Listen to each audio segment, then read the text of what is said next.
Laissez-moi deviner. Vous avez commencé à investir. Vous étiez excité. Vous consultiez votre compte constamment. Et puis après 1 an, vous avez regardé votre solde. Et vous vous êtes dit, attends, c'est tout? Pas d'argent qui change une vie. Pas de gain spectaculaire. Pas de moment où vous vous sentez riche. Et franchement, vous commencez à vous demander si investir fonctionne vraiment. Parce que voici le truc, personne ne parle de à quel point la première année est décevante. C'est chiant. C'est lent. Et ça semble presque inutile. Mais si je vous disais que l'année la plus chiante d'investissement est généralement celle qui prépare discrètement tout ce qui suit. Et si vous abandonnez après cette année, vous êtes presque certain de ne jamais construire de vraies richesses. Je m'appelle Léo, et je passe beaucoup trop de temps à réfléchir à comment l'argent croît réellement avec le temps. Et si vous êtes quelqu'un qui investit régulièrement, qui fait les bonnes choses, mais qui a toujours l'impression que rien ne se passe, n'oubliez pas d'appuyer sur le bouton s'abonner et de mettre un pouce bleu à cette vidéo si ça vous aide. Parce qu'aujourd'hui, on décortique pourquoi votre patrimoine grossit souvent plus vite après votre première année chiante d'investissement, pas pendant. Et pourquoi la plupart des gens abandonnent juste avant que les choses commencent enfin à fonctionner. Écoutez, la plupart des gens pensent que l'investissement fonctionne comme ça. Vous commencez à investir. Le temps passe. L'argent commence magiquement à croître. Mais ce n'est pas comme ça que ça se passe dans la vraie vie. Dans la vraie vie, investir semble cassé au début. Vous mettez de l'argent. Les marchés montent un peu, puis descendent. Vous voyez des gains. Puis ils disparaissent. Et après 12 mois, votre compte a peut-être augmenté de… quoi? 6%? Peut-être 8%? Ce qui sur 5 000 € fait quoi, 300 €? Ce n'est pas excitant. C'est l'argent d'un resto. Alors les gens se disent, si ça n'a presque pas augmenté cette année, pourquoi l'année prochaine serait différente? Voici ce que la plupart des gens ne réalisent pas. La première année n'est pas conçue pour vous impressionner. Elle est conçue pour vous positionner. Et c'est là que ça devient vraiment intéressant. Selon les données de Vanguard et Fidelity, l'investisseur moyen sous-performe le marché d'environ 3 à 4% par an. Pas parce que les marchés ne fonctionnent pas, mais parce que les gens abandonnent, paniquent ou arrêtent de contribuer tôt. En fait, Fidelity a analysé des millions de comptes et a découvert que les comptes les plus performants appartenaient à des gens qui avaient oublié qu'ils les avaient. Pas des génies, pas des day traders, des gens qui n'ont rien fait. Et voici le détail clé que la plupart des gens ratent. Les plus grandes accélérations de patrimoine ne se produisent généralement pas dans les années 1 à 3. Elles arrivent après que la régularité a déjà été établie. Mais psychologiquement, les humains sont terribles pour persévérer dans des choses qui semblent ennuyeuses et peu gratifiantes au début. Parlons psychologie une seconde. Votre cerveau est câblé pour avoir besoin de retours. Des retours rapides. Des victoires claires. C'est pourquoi les jeux d'argent semblent excitants. La spéculation semble excitante. Consulter votre portefeuille 5 fois par jour semble productif. Mais l'investissement ne donne pas à votre cerveau cette boucle de rétroaction. Pendant votre première année, vos contributions comptent plus que les rendements. Le bruit du marché s'annule. Les gains semblent petits parce que la base est petite. Donc émotionnellement, ça donne l'impression que je fais tout ce travail pour rien. Mais mathématiquement, quelque chose de très important se passe. Utilisons des chiffres réels. Disons que vous investissez 500 € par mois, soit 6 000 € par an, avec un rendement moyen de 8%. Année 1. Vous contribuez 6 000 €. Vos rendements sont d'environ 240 à 300 €. Donc votre solde final est autour de 6 300 €. Ça semble inutile. Maintenant, année 2. Vous investissez encore 6 000 €. Mais maintenant, vous gagnez des rendements sûrs.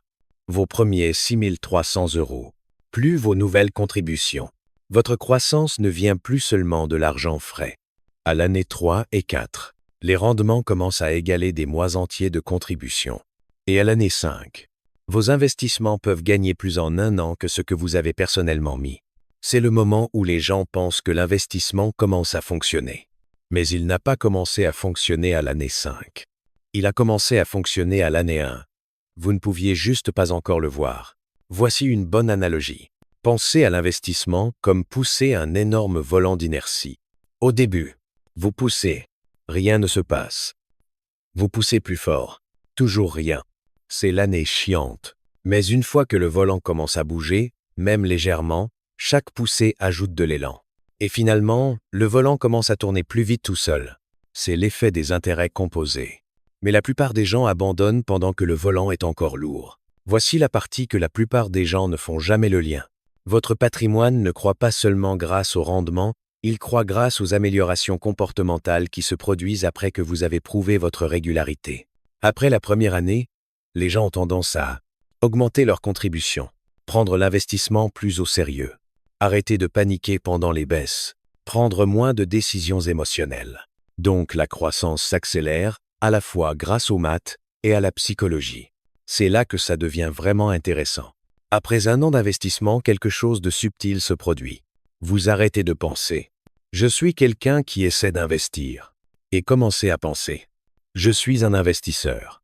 Ce changement d'identité modifie comment vous dépensez, comment vous épargnez, comment vous réagissez à la volatilité du marché, à quel point vous êtes patient. Les études en finance comportementale montrent que les habitudes basées sur l'identité durent plus longtemps que les habitudes basées sur des objectifs. Ce qui signifie, vous êtes plus susceptible de continuer à investir si vous vous voyez comme quelqu'un qui le fait. Cette identité se forme généralement après l'année chiante, pas avant. Maintenant, vous pensez peut-être « Ok Léo, mais si le marché s'effondre pendant ma première année ?»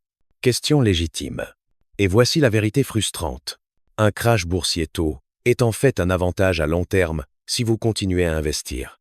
Parce que vous achetez des actifs à des prix plus bas avec chaque contribution. Historiquement, chaque grande baisse du marché a été suivie d'une récupération. Le temps de récupération moyen? Environ 2 à 5 ans selon la gravité. Si vous abandonnez pendant la volatilité, vous verrouillez la peur. Si vous restez régulier, vous achetez les rendements futurs en solde. La plupart des gens n'abandonnent pas l'investissement parce que ça ne fonctionne pas. Ils abandonnent parce que le progrès semble invisible.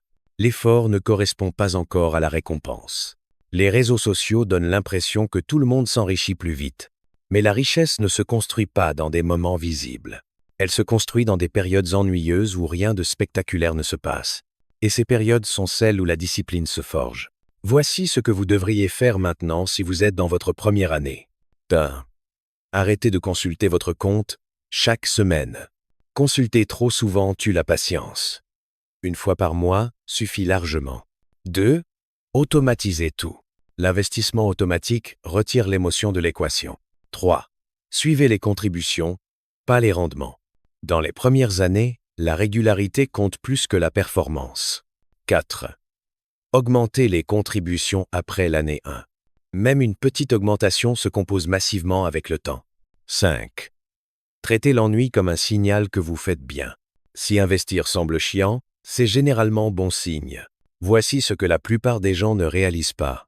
La richesse ne semble pas excitante pendant que vous la construisez. Elle semble répétitive. Elle semble lente. Elle semble décevante. Mais un jour, vous regardez en arrière et réalisez que les années chiantes ont fait tout le gros du travail. Écoutez, personne ne devient riche grâce à une super année. On devient riche en n'abandonnant pas après une année chiante. Donc, si vous investissez et que vous vous sentez peu impressionné, frustré ou impatient, tant mieux. Vous êtes exactement là où vous devez être. Tenez bon, parce que l'année chiante n'est pas un échec. C'est la fondation. Et si cette vidéo vous a aidé à comprendre ça, mettez un pouce bleu, abonnez-vous pour plus de contenu, et on se voit dans la prochaine.